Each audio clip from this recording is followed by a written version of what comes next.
Hello সবাইকে, welcome to our another new blog. আজকে প্যারিসে আমরা ঠিক নটরডাম ক্যাথেড্রালের সামনে দাঁড়িয়ে আছি, আর পেছন দিয়ে বয়ে যাচ্ছে সেন রিভার। যদিও আমরা আগের থেকেই জানি যে আমরা ক্যাথেড্রালের ভেতরে ঢুকতে পারবো না, কারণ 2019 সালে 15ই এপ্রিল এই ক্যাথেড্রালে ভয়ঙ্কর রকমের আগুন ধরে, আর সেটা এখনও সারানো চলছে। 2024 সালের ডিসেম্বর মাসে মেবি এই ক্যাথেড্রালটা আবার ওপেন হতে পারে। তাই আমাদের যে ট্যুর গাইড দাদা ছিলেন, উনি আশেপাশগুলোতে আমাদেরকে ঘুরিয়ে দেখাচ্ছিলেন। আর তার মধ্যে এই যে দোকানটা দেখছেন, এই দোকানটা কিন্তু খুবই বিখ্যাত। প্যারিসে যারা বুক লাভার হয় তাদের জন্য একটা মাস্ট দোকান। আর সামনেই আমরা দেখতে পেলাম এই ওয়ালেস ফাউন্টেনটা। এই ফাউন্টেনটার সাথে জানেন অনেক ইতিহাস জড়িয়ে। একসময় প্যারিসে প্রচণ্ড জলাভাব দেখা যায়, আর তখন জলের দাম হয় আকাশ ছোঁয়া। আর সেই জন্য রিচার্ড ওয়ালেস নামে এক ব্যক্তি এই সময় এই ফাউন্টেনগুলো প্রতিষ্ঠা করে। প্যারিসে এরকম টোটাল 106টা ফাউন্টেন আছে। বইয়ের দোকানটি একটু ঘুরে নেওয়ার পরই আমাদের ট্যুর গাইড দাদা আমাদের সবাইকে নিয়ে গেলেন এই নটরডামের আশেপাশে অলিগলিতে, কারণ ক্যাথেড্রালের ভেতরে তো ঢোকা যাবে না। আর হাঁটতে হাঁটতে ওই দাদা আমাদেরকে শোনাচ্ছিলেন এই ক্যাথেড্রালের ইতিহাস, কিভাবে সেখানে আগুন লেগেছিল, কিভাবে সেই আগুনকে নেভানো হয়, এবং আশ্চর্যজনক ব্যাপার হলো যে এই আগুন নেভাতে একটি মানুষও মারা যায়নি। আর নানা রকম ইতিহাস উনি বলছিলেন। তবে আমি একটা জিনিস লক্ষ্য করলাম, যারা এই ট্যুর গাইড হয় তাদের সত্যি গল্প বলার যে ক্যাপাসিটি, সেটা কিন্তু অসাধারণ। তিনি তার বচনভঙ্গিমার জাদুতে এমনভাবেই গল্পগুলো বলছিলেন যেন মনে হচ্ছিল ইতিহাস আমাদের চোখের সামনে ভেসে উঠছে। আর এই ক্যাথেড্রালের বাইরে বেরিয়েই দেখলাম একটা অনেক বড় ক্যামেরা নিয়ে একটা দিদি সবাইকার ফটো তুলে দিচ্ছিল, আর এই ফটোগুলো ছিল ফ্রি অফ কস্ট। আর হ্যাঁ, ফটোগুলো প্রিন্টও করে দিচ্ছিল, আর সেজন্য আমরা সময় নষ্ট না করে তাড়াতাড়ি ফটো তুলে নিলাম। কি সুন্দর প্রিন্ট করে দিয়েছে। আর এই প্রিন্টেড পেপারটাও দেখুন, মনে হচ্ছে যেন প্যারিসের অনেক পুরনো একটা পেপারে আমাদের ছবি বেরিয়েছে। আমি তো ভেবেছি বাড়ি গিয়ে এই দুটো ছবিকে সুন্দর করে বাঁধিয়ে রাখবো। আর হাঁটাহাঁটি করে খিদেটাও চরম পেয়ে গেছিলো, তাই আর সময় নষ্ট না করে সামনেরই একটা ফ্রেঞ্চ রেস্টুরেন্টে ঢুকে পড়লাম। আর ওদের সাজেশন মতোই ক্রিপ অর্ডার করলাম। এটা খেতেও কিন্তু দুর্দান্ত, দেখতে তো আরোই সুন্দর। আর আমাদের বসার জায়গাটাও ছিল ভীষণ সুন্দর, একদম রাস্তার ধারে।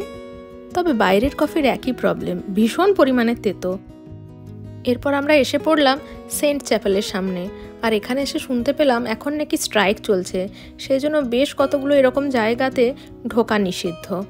আর তার পাশেই ছিল এই কনসিয়ারগারি, মেবি উচ্চারণটা ভুল হতে পারে। এটা আসলে প্যারিসের একটা পুরনো প্রিজন, আর এখন সেটাকে মিউজিয়াম করে রাখা হয়েছে। আমরা ভেতরে ঢুকতেই এখানে প্রত্যেকের হাতে একটা করে এরকম ট্যাব দিয়ে দেওয়া হলো। আর ওখানে যে ছোট ছোট স্ক্যান বারগুলো আছে, ওগুলোতে স্ক্যান করলে এই জায়গাগুলো তখনকার দিনে কেমন দেখতে লাগতো, কি হতো, সব ওই ট্যাবেই ফুটে উঠছিল। ইতিহাস সম্পর্কে আমাদের সবাইকে জানানোর জন্য এ যেন একদম নতুন স্টাইল। এরপর আমরা যেখানে ঢুকছি, এইখানে আগে সবার জন্য রান্না করা হতো, মেনলি প্রিজনার যারা ছিল তাদের জন্য। জায়গাটা একটু গা ছমছমে হলেও মন্দ লাগছিল না।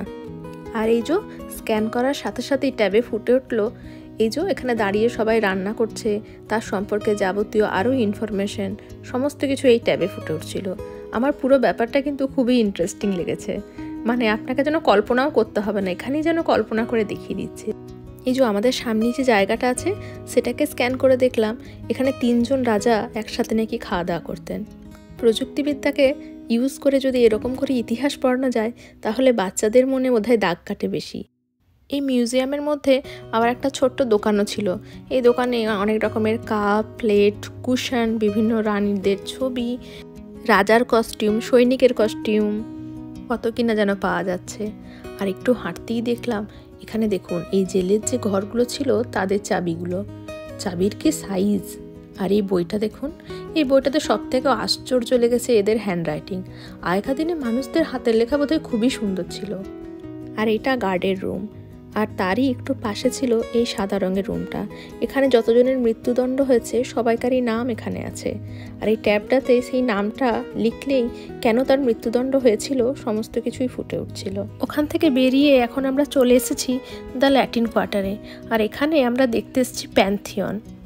আর জানেন তো এই জায়গাটা খুবই বিখ্যাত, কারণ এইটুকু জায়গার মধ্যেই Sorbonne university, Pantheon Sorbonne university, আর তার সাথে আছে অনেকগুলো লাইব্রেরি। তাই এখানকার পরিবেশটি ছিল ভারী সুন্দর। এই যে বসার জায়গাগুলো, এগুলোতে অনেক স্টুডেন্ট বসে আছে, কেউ টিফিন খাচ্ছে, কেউ জাস্ট একটু ক্লাসের মাঝখানে রিল্যাক্স হতে এসছে। সব মিলিয়ে খুবই ভালো লাগছিল, কিন্তু একটাই প্রবলেম, এখানেও স্ট্রাইক। আজকে নাকি প্যান্থিয়ন খুলবে না, তাই আমাদের ঢোকায় হবে না। এতগুলো জায়গা না দেখে ফিরে যেতে হবে ভাবতেই পারছি না, তাই ভাবছি কালকে আরেকবার চেষ্টা করে দেখব, যদি স্ট্রাইক উঠে যায়। আমরা সবাই হতাশ হয়ে বসে আছি, আজকে স্ট্রাইকের কারণে বেশিরভাগ জায়গায় সব বন্ধ। একটা চার্চে দেখা হলো, তাও আবার সেটাতে আগুন লেগে গেছিলো বলে জাস্ট বাইরে বাইরে, আর বাকি দুটো প্লেসেস আজকে দেখার কথা ছিল, দুটোই বন্ধ।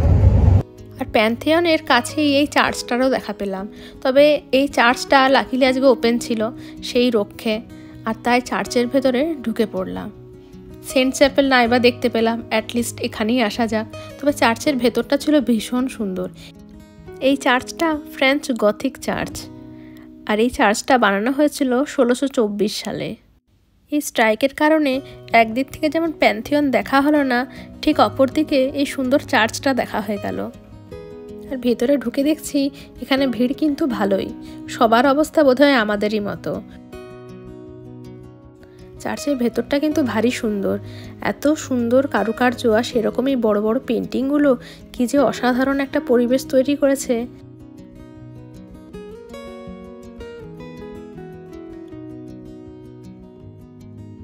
আর এই সিলিংয়ের এখানটা দেখুন, আমার তো একদম চোখ আটকে গেছিল, এই জায়গাটা এত সুন্দর ছিল। আর এখানে ঘোরাঘুরি করতে করতেই দেখা পেলাম কনফেশন রুমের, এটাকে কনফেশনালও বলা হয়। এই জায়গাটা ভীষণ ইন্টারেস্টিং, এগুলো ক্যাথলিক চার্চের একটা বিশেষ বৈশিষ্ট্য। আর চার্চ থেকে বেরিয়েই একটু হাঁটতেই কি সুন্দর সব রেস্টুরেন্টগুলো দেখা পেলাম। প্যারিসে জানেন রাস্তার ধারে ধারে প্রচুর এরকম রেস্টুরেন্ট আছে। চার্চ দেখার পর এখন আমরা পৌঁছে গেছি লুক্সেমবার্গ গার্ডেনে।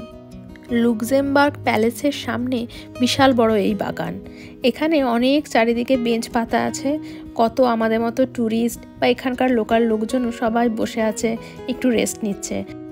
আর এখানেই দেখলাম সামনের একটা দোকানে অনেক ছোট ছোট বোট রেন্টে পাওয়া যাচ্ছে, যেগুলো বিভিন্ন দেশের পতাকার রঙের করা, আর বাচ্চাগুলো সেই বোটগুলো চালাচ্ছে। আমরা এখানে বেশ অনেকক্ষণ সময় কাটিয়ে বেরিয়ে পড়লাম। আজকে আমরা রাত্রেবেলায় আইফেল টাওয়ারে যাব। আইফেল টাওয়ারে রাত্রেবেলায় একটা লাইট শো হয়, সেটা প্রতি ঘন্টায় 5 মিনিটের জন্য হয়, আর রাত্রি 1টা অবধি চলে। তাই এখন আমাদের নেক্সট গন্তব্য আইফেল টাওয়ার। আর আইফেল টাওয়ারে পৌঁছে দেখি এখানে ভালোই ভিড় জমা শুরু হয়েছে। আমাদের ওই লাইট শো দেখার জন্য প্রায় 1 ঘন্টার বেশি দাঁড়িয়ে থাকতে হবে। আর এখন জানেন তো, দাঁড়িয়ে থেকে বুঝতে পারছি পায়ের অবস্থা রীতিমতো খারাপ। মোবাইলে দেখলাম টোটাল 11-12 কিলোমিটার হাঁটা হয়ে গেছে। আর 5 মিনিটের মধ্যে এখানে শুরু হবে, ওই জন্য আমরা আগে ভাগে সব এখানে চলে এসেছি। এখন দেখুন রাত্রি প্রায় 9:55, কিন্তু আকাশের অবস্থা দেখুন একদমই সন্ধ্যেবেলাও না, হালকা বিকালবেলা। অন্ধকার একটু নামতেই আইফেল টাওয়ার একদম সমহিমায় হাজির। তবে ওই যে স্পার্কেলের যে শোটা হয় সেটা কিন্তু ওই 5 মিনিটের জন্যই, আর সেটার জন্যই আমরা সবাই দাঁড়িয়ে আছি অধীর আগ্রহে। আর জানেন, এই সময় আমরা দুটো কাপলকে বিয়ের জন্য প্রপোজ করতে দেখলাম। সবাই এত আনন্দিত হয়ে উঠেছিল, কিন্তু আমার আর ভিডিওটা তোলা হয়নি। আর এই দেখুন অবশেষে সেই দৃশ্য দেখছেন, একদম যেন মনে হচ্ছে লাখ লাখ কোটি কোটি হিরে যেন ঝলমল করে উঠছে। দাঁড়ান ব্রাইটনেসটা একটু কম করে আপনাদেরকে দেখাই। কি দারুণ লাগছে তাই না বলুন? আজকের ব্লগটা এখানেই শেষ করব। আপনারা সবাই ভালো থাকবেন। আমার ব্লগটা ভালো লেগে থাকলে লাইক, শেয়ার আর সাবস্ক্রাইব করতে ভুলবেন না। দেখা হবে আবার পরের ব্লগে।